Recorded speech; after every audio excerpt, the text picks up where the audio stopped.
Chris, who was 12 years old, pedaled his bike hard, trying not to think about how he was going to leave his city for good. The boy planned to get to Chicago from the suburbs where he had grown up with his mother. Since Amanda Garrison had died from pneumonia 6 months ago, Chris's life has been almost terrible. This was because the poor orphan's Aunt Rebecca took him in after his mother died, but she didn't like him and thought he was a freeloader. Also, Rebecca Parker set her own rules right away when she moved into the house of her late sister with her 2 boys. The cousins looked down on Chris from the first day and thought he was a loser. The boy was sick of being picked on by Harry and Floyd, so he decided to run away to Chicago, a place he had been thinking about for weeks. Chris pushed himself to get to the city before it got dark. The boy was passed by many drivers, but none of them seemed interested in him in his long, hard trip. Chris finally got to the city. He stopped to catch his breath when he got to a quiet street. The boy didn't want to go downtown because there was a lot more cars and he was more likely to get hit. All of a sudden, Chris heard a strange sound coming from behind him. That sounded like someone was chewing. A man sitting on a bench caught the boy's attention when he quickly turned around. Being homeless is easy to spot in any big city because the boy's clothes were old and dirty. Next to the old man was a paper bag. Every once in a while, he took something out of it and ate it loudly. Chris knew he was hungry when he saw the man eat, and his mouth started to water right away. The boy had been missing for several hours and had only water with him the whole time. The poor man saw that Chris looked hungry and grunted. "What's up, kid? Are you hungry? Can I help you out? There's enough for 2 of us." Chris didn't need to be asked again, and soon he was happily eating the hot cake that the old man had given to him. The old man's name was Thomas Price, and he had been living in an empty house at the corner of the Park Street for a few years. When the poor man found that Chris had run away from home, he shook his head and didn't say anything. That boy who had run away from a bad home was easy for Mr. Price to understand. "You can stay the night with me if you want. The house has enough room. But I need to tell you that it can get very loud here. I'm used to living next door to bikers, so the noise of the bikes doesn't bother me anymore," the old man said, tearing the empty bag into pieces. Chris gladly took him up on his offer, and an hour later he was laying down on an old bed that Mr. Price kindly gave him.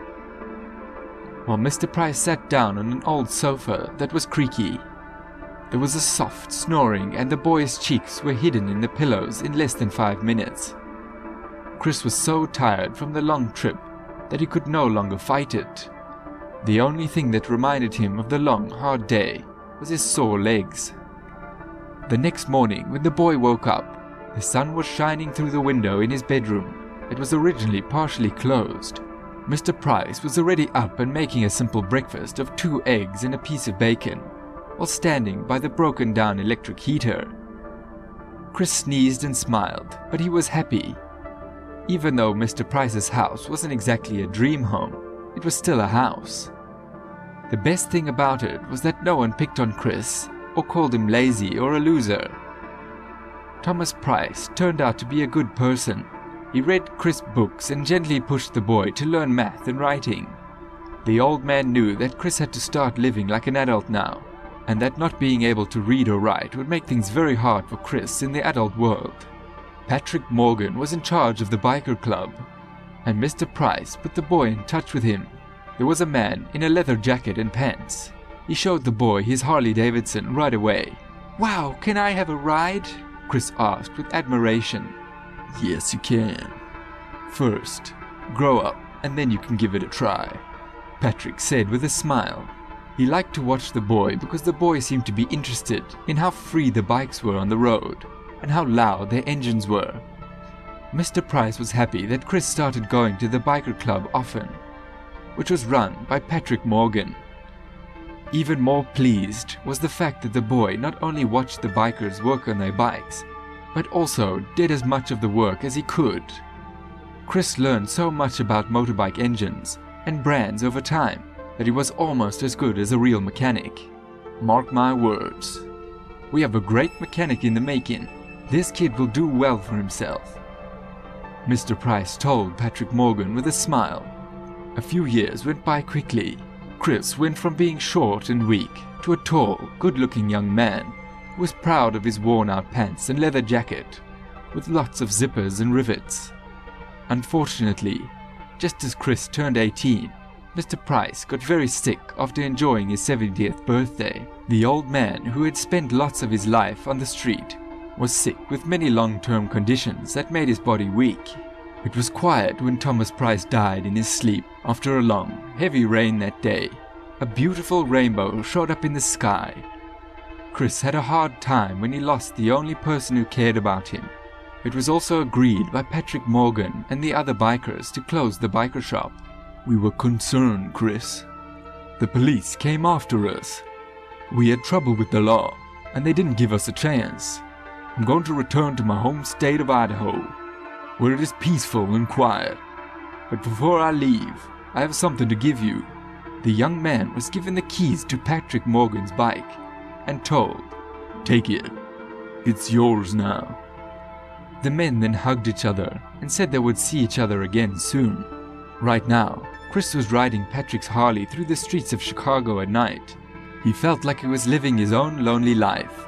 The young man still lived in the old shack that he got from Mr. Price, because he had nowhere else to go. Chris was riding his bike by the river one day when he saw a terrible accident. One of the cars hit the guardrail and got stuck, floating over the river. People who were nearby when the terrible accident happened just shrugged their shoulders and waited for help to come. The driver was still in the front that was above the river. They told Chris. After getting a hammer out of the glove box, the young man walked up to the car and hit the back of the window several times, breaking it. After carefully getting inside the car, he saw a young woman who looked scared. It turned out to be the driver of the Ford. There was nothing she could do but cry. Chris said, "Come on, grab my hand quickly. We'll both fall into the river." Luckily, the man didn't have to say it twice, because the girl did what he asked right away. Chris had used a lot of strength and work to get the woman out of the dangerous area and a few meters away. The car swayed dangerously and fell into the river at that very moment. The brave actions of Chris got a lot of applause from the people who had watched the whole thing. "What's up? Are you alright? Leave this place quickly before the cops and reporters show up. I told you to hold tight." And Chris turned on the engine of his motorbike. In less than 2 minutes, the two adults were on their way downtown, where the heavy traffic made it easy to get lost. At the same time, Chris liked how the young woman's hands were tightly around his waist. He saved a stranger whose name was Samantha Martinez. She was the daughter of a rich businessman. A few days before the terrible morning, her father surprised her with a brand new Ford for her birthday. It was too bad that the car was hard to control, because Samantha went over the speed limit and crashed it. Yeah, you're lucky you didn't get hurt. There were so many worse ways it could have gone, Chris said. If you ask me, I don't see anything lucky about this. I had an argument with my strict dad, Samantha said with a sad sigh. Chris felt bad for the woman. Samantha was a pretty young woman, with lovely blue eyes that made Chris think of his late mother. Even though something bad had happened earlier, the teens spent the rest of the day together, talking about everything and sharing the moments of their lives. Before it got dark, Chris took Samantha home. The young man asked to see Samantha again the next day, after getting over his shyness. Of course, neither of the young people could have known that the memorable meeting that led to the relationship that would fill their lives with love and kindness. Chris and Samantha became very close in just a few days, because they saw each other every day.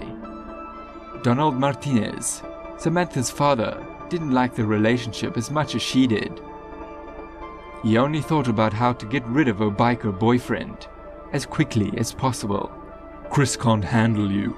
I've already found a better match from a group of friends," the businessman said one time as he got up from the dinner table.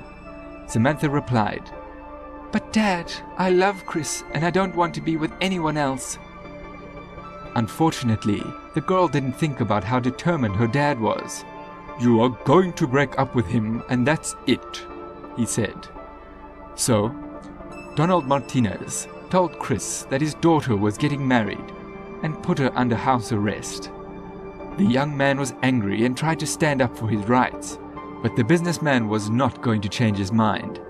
Now Chris couldn't find a place to stay because he didn't know what to do. After that, Chris couldn't stay in Chicago any longer because it made him think of Samantha. The young man got tired of being sad all the time, so he packed up and went back to his hometown, which he had left many years before. Poor Chris was about to get a bad surprise. The house where his late mother lived was in a very bad state. It looked like no one had worked on the house in a long time. Chris thought that his late mother had probably fixed something around the place when she was still alive. When Chris slowly opened the door though, his old Aunt Rebecca came out to meet him. She was squinting so hard she couldn't see who had come to see her. An old woman asked in a shaking voice, "Chris, is that you, my boy?" Chris couldn't hold back his tears, so he hugged Aunt Rebecca and tried not to look into the old woman's guilty eyes. It turned out that her kids, Harry and Floyd, had gone too far and not living the best life. Because they were doing something dangerous, they should have gotten a sentence for armed robbery. The two horrible people were already in the state county jail for 3 years because of this. Chris was surprised he didn't feel angry at her after hearing her strange story. The young man, on the other hand, was very understanding and offered to help her fix up the house. Chris heard the voice of a woman that he knew all too well one day, while he was working on the fence. "Hi, darling. So that's where you ran off to." Chris was shocked when he turned around and saw Samantha Martinez standing there. "What are you doing here? Are you no longer in Chicago? What about your dad and your wedding?" the young guy asked in shock. "No, I didn't run away, even though I wanted to. Chris, I told my dad the truth. I'm pregnant. I understand that he changed his mind about our relationship, so here I am," Samantha said, feeling embarrassed as she looked down. Chris was so happy after hearing what his loved one had said. Samantha was picked up by his hand and tossed around the yard like a bird. Samantha Martinez was laughing so hard that Aunt Rebecca was laughing too. Aunt Rebecca knew right away that something good had happened in her nephew's life. Chris, on the other hand, couldn't stop spinning Samantha while holding her close. It made the young man very happy to know that in 7 or 8 months, he would be a father and the head of the family. Another thing that the young man didn't know was that his future father-in-law had given the couple a car dealership business. Chris would soon go from being a simple biker to a millionaire. But for now, Chris was enjoying the moment that made his life feel different in an instant. He had a real family and true love.